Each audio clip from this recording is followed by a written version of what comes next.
Hello friends, welcome to the new video.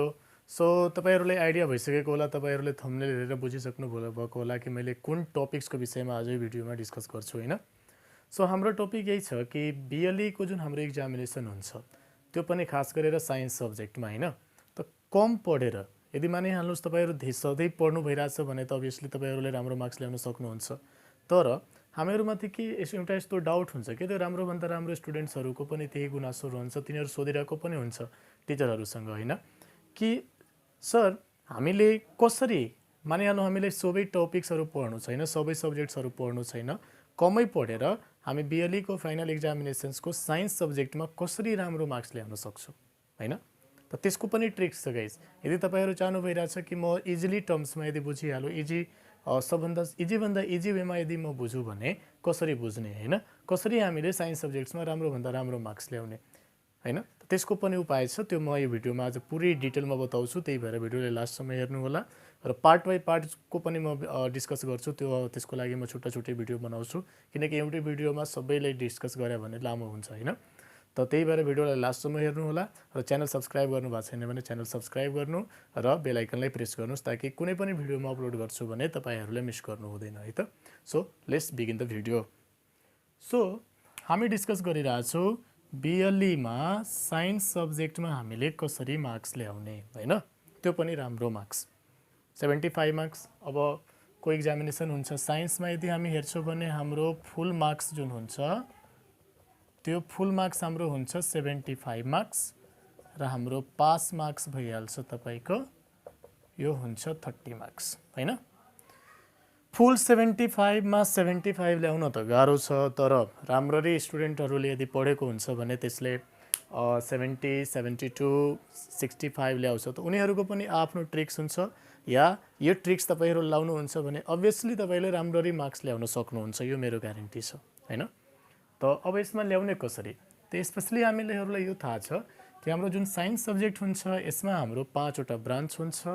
त्यो ब्रान्चहरु के छ त फर्स्ट नम्बरमा हुन्छ फिजिक्स हैन, दोस्रोमा छ हाम्रो केमिस्ट्री, तेस्रोमा छ हाम्रो बायोलोजी, चौथोमा छ हाम्रो जियोलोजी हैन एन्ड एस्ट्रोनोमी पनि भन्छ, यो एउटा ब्रान्च भइहाल्यो हाम्रो। र लास्टमा जुन हाम्रो छ त्यो छ इन्भाइरोमेन्ट साइन्स जसलाई हामी भन्छौं हैन। अब यही टपिक्सलाई यदि हामीले डिस्कस गरिहाल्यो भने, यसैले यदि हामीले बुझिहाल्यो भने हामी कसरी कुन ब्रान्चलाई सबभन्दा बढी फोकस गर्ने हैन, त्यो यदि हामीलाई थाहा भइहाल्यो भने हामी अभियसली 100% राम्रो मार्क्स ल्याउन सक्छौं साइन्समा है त। त्यसको लागि हेर्नुस् जुन हाम्रो फिजिक्स हुन्छ, फिजिक्सबाट फुल मार्क्स तपाईको 25 मार्क्सको क्वेशन आउँछ। फिजिक्सको जुन फुल मार्क्स छ यो छ 25 मार्क्स। यसको पनि ट्रिक्स छ, यसमा पनि हामीले ट्रिक्स वाइज डिस्कस गर्न सक्छौं, त्यो पनि ल्याउन सक्छौं है। त्यस्तै हाम्रो जुन केमिस्ट्री हुन्छ यो हुन्छ 15 मार्क्सको, यसबाट टोटल 15 मार्क्सको क्वेशन सोधिन्छ। त्यस्तै बायोलोजीबाट पनि तपाईको टोटल 15 मार्क्सको क्वेशन आउँछ है। जियोलोजी एन्ड एस्ट्रोनोमीबाट 05 मार्क्सको क्वेशन आउँछ, यानी कि यसबाट 5 मार्क्सको क्वेशन आउँछ। र इन्भाइरोमेन्ट साइन्सबाट यसबाट तपाईको 15 मार्क्सको क्वेशन हुन्छ है त। जस्तै कि फिजिक्सबाट यदि हामी डिस्कस गर्यौं त फिजिक्समा टोटल 25 मार्क्सको क्वेशन, केमिस्ट्रीमा टोटल 15 मार्क्सको क्वेशन, बायोलोजीमा टोटल 15 मार्क्सको क्वेशन, जियोलोजी एन्ड एस्ट्रोनोमीमा 05 मार्क्सको क्वेशन यानी कि 5 मार्क्सको क्वेशन र इन्भाइरोमेन्ट साइन्समा तपाईको 15 मार्क्सको क्वेशन हुन्छ। अब जसलाई त्यस्तो स्टुडेन्ट जो मात्र पास हुनको लागि सोचिरहेछ हैन कि म एटलिस्ट म पास कसरी हो, त पास हुने पनि इजी वे छ, इजी ट्रिक छ। त्यो कसरी पास हुने, इन्भाइरोमेन्ट पढ्नुस्। इन्भाइरोमेन्टबाट धेरै इजी क्वेशन सोधिन्छ, त्यस्तो इजी क्वेशन जुन हामी नपढेर पनि गयो भने लेख्न सक्छौं। अब इन्भाइरोमेन्टमा जम्मा 3 वटा च्याप्टर छ हैन। त्यो 3 वटा च्याप्टरबाट जस्तै इन्भाइरोमेन्टमा के छ, इन्भाइरोमेन्टसँग रिलेटेड क्वेशनहरु सोध्न सक्छौं। व्हाट इज इन्भाइरोमेन्ट हैन, how to balance environment, sustainable डेभलपमेन्टको बारेमा क्वेशन सोध्छ, बायोडाइभर्सिटीको बारेमा क्वेशन सोधिन्छ हैन। त्यो सबैलाई यस्तो च्याप्टर छ यसमा जसलाई एक चोटी यदि तपाईले राम्रोसँग बुझेर यदि पढिहाल्नु भयो भने इन्भाइरोमेन्टको यो 15 मार्क्सको 15 मार्क्स तपाईले एक्जाममा ल्याउन सक्नुहुन्छ त्यो यति इजी छ। अब वाटर पोल्युसन छ, ल्यान्ड पोल्युसन छ, इन्भाइरोमेन्टल पोल्युसन छ, त्यो सब भनेको के हो, हामीले आफ्नो इन्भाइरोमेन्टलाई कसरी बचाउने हैन, हामीले ल्यान्ड पोल्युसन कसरी रोक्ने, हामीले वाटर पोल्युसन कसरी रोक्ने, हामीले अब सस्टेनेबल डेभलपमेन्ट के हो हैन, त्यो सबैको बारेमा अब यस्तो त टपिक यो छैन कि हामी यसलाई बुझ्नै सक्दैनौँ। कसैले तपाईँलाई सोध्यो what is called water pollution, के तपाईँ बताउन सक्नुहुन्न? यस्तो यस्तो क्वेसनहरू यो इन्भाइरोमेन्ट च्याप्टरबाट सोधिरहेको हुन्छ, जुन कि एकदम इजी छ, जसमा 15 मार्क्सको 15 मार्क्स हामी एक्जाममा ल्याउन सक्छौँ। त यो त एउटा हाम्रो 100% कम्प्लिट छ कि यो हाम्रो एक्जाममा आइहाल्छ यदि हामीले राम्रोसँग पढिदियो भने। त्यो पनि यस्तो टपिक्सहरू जसलाई एकचोटि पढ्यो भने सर र माइन्डमै आइहाल्छ।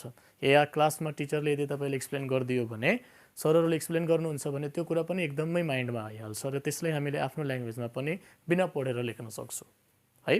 त्यस्तै जियोलोजी एन्ड एस्ट्रोनोमीबाट 5 मार्क्सको क्वेसन हुन्छ, यसमा पनि तपाईँको 3वटा च्याप्टर छ हैन। त्यो 3वटा च्याप्टर पनि यस्तो छ जसलाई एकदम राम्रोसँग पढिदियो भने हामी इजिली बुझ्छौँ। जसमा एउटा ग्रिन हाउस इफेक्ट आउँछ, त्यो VVI क्वेसन हो। यसबाट तपाईँको एउटा ग्रिन हाउस इफेक्ट भनेको एउटा क्वेसन हुन्छ जुन कि VVI क्वेसन छ, धेरैचोटि सोधेको पनि छ जियोलोजी एन्ड एस्ट्रोनोमीबाट। यसमा तपाईँले एसिड रेन सोध्न सक्छ हैन। यसबाट तपाईँलाई अब त्यही अर्थको स्ट्रक्चर अफ द अर्थको बारेमा सोध्न सक्छ। यसबाट तपाईँलाई अब मनसुन सिजनको बारेमा क्वेसनहरू आउन सक्छ। यदि यसलाई र यसलाई पढिहाल्नु भयो भने एकदम राम्रोसँग, त्यो पनि तपाईँलाई 2 घन्टा यदि दिनमा दिनुभयो, 2 घन्टा यसमा यो टपिक्सहरू बुझ्नमा र यो 1 घन्टा यसमा दिनुभयो, यानि कि 3 घन्टा 2 दिनमा नै हाल्नु। 2 दिन यदि तपाईँले यसमा दिनुभयो भने इजिली हामीले एक्जाममा यो 15 मार्क्स र 5 मार्क्स 20 मार्क्स बिना पढेर बुझेर मात्र गऱ्यो भने ल्याउन सक्छौँ है। र बच्यो हाम्रो के त बायोलोजी, केमिस्ट्री, फिजिक्स। त बायोलोजीमा पनि 3वटा च्याप्टर मात्रै छ है। त्यो 3वटा च्याप्टर जस्तै फर्स्ट च्याप्टर लिभिङ बिङ्स छ हाम्रो, second chapter cell and tissue छ, थर्ड च्याप्टर भनेको तपाईँको लाइफ प्रोसेस छ हैन। त्यो 3वटा च्याप्टरलाई पनि, तर यस्तो हुन्छ यो 3वटा च्याप्टरमा कि यसमा केही कन्सेप्चुअल वर्ड्सहरू हुन्छ, केही डिफिकल्ट वर्ड्सहरू हुन्छ। त्यो डिफिकल्ट वर्ड्सहरूलाई त हामीले रट्नै पर्छ हैन। अब वर्ड्स छ, वर्ड्सको यदि प्रोनाउन्सिएसन तपाईँले गाह्रो भइरहेछ भने स्पेलिङ्स लर्न गरिहाल्नु हैन।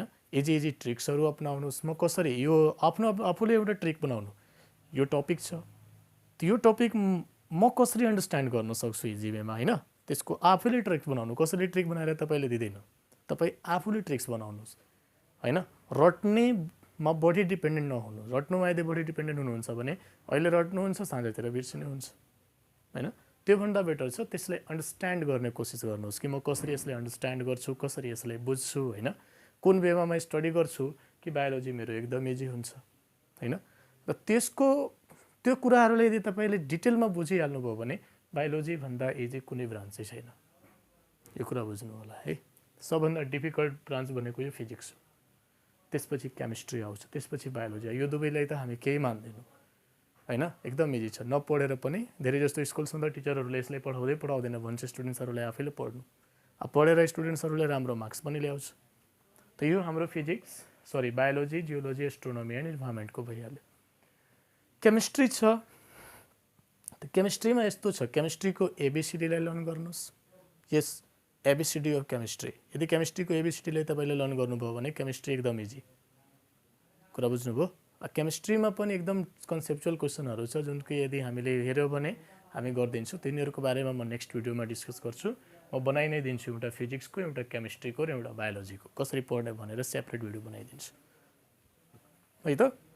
त्यस्तै फिजिक्समा छ, त फिजिक्सबाट तपाईँ न्युमेरिकल्स हेर्नुहोस् हैन। 8-10 मार्क्सको न्युमेरिकल्स नै आइहाल्छ। त्यसपछि केही डेरिभेसनहरू छ, 3-4वटा डेरिभेसन छ, त्यसलाई पढ्नु, त्यसबाट एक्जाममा क्वेसन आउँछ हैन। त्यस्तै तपाईँ गिभ रिजनिङ क्वेसन्सहरूलाई हेर्नुहोस्, केही VVI क्वेसनहरू छ त्यो सबलाई हेर्नुहोस्, केही फिगरवाला क्वेसन छ त्यसलाई हेर्नुहोस्। यदि त्यति कुराहरू तपाईँले गर्नुभयो भने म बिलिभ गर्नुहोस् म माथि, म तपाईँहरूलाई ग्यारेन्टी लिइरहेको छु तपाईँहरूले एक्जामिनेसन्समा एकदम राम्रो मार्क्स उठाउनुहुन्छ र एक्जाममा एकदम जब एक्जामिनेसन्सको रिजल्ट आउँछ साइन्सको त एकदम तपाईँहरू ह्याप्पी हुनुहुन्छ कि यस हामीले यो सब कुरा फलो गरेका थिएँ, फलो गरेपछि हामीलाई एकदम इजी भइहाल्यो र हामीले इजिली मार्क्स ल्याइहाल्यो। थाहै लाग्दैन तपाईँले मैले साइन्समा यति मेहनत, साइन्स कुनै गाह्रो सब्जेक्ट छैन है, एकदम बुझेर पढ्नुहुन्छ भने एकदम इजिली वेमा तपाईँहरूले साइन्समा राम्रो मार्क्स स्कोर गर्नुहुन्छ। कुरा बुझ्नुभयो? त्यही भएर यसलाई फोकस गर्नुहोस्, बढी रट्ने मात्रै डिपेन्डेन्ट नहुनुहोस्, बुझ्ने ट्राई गर्नुहोस्, आफूले ट्रिक्स बनाउनुहोस्, आफूले क्वेसन्स लाइक कसरी मैले अन्डरस्ट्यान्ड गर्न सक्छु त्यो कुरा बुझ्ने ट्राई गर्नुहोस् र हेर्नुहोस्। यो प्र्याक्टिकल तपाईँ गर्नुहुन्छ भने तपाईँको साइन्समा एकदम राम्रो मार्क्स आउँछ र तपाईँ साइन्स सब्जेक्ट्सलाई एकदम राम्ररी बुझ्न सक्नुहुन्छ है त। सो अब आजको भिडियोमा हामी यति गरौँ। नेक्स्ट भिडियोमा म फिजिक्स, केमिस्ट्री र बायोलोजीको बारेमा डिस्कस गरिदिन्छु है त।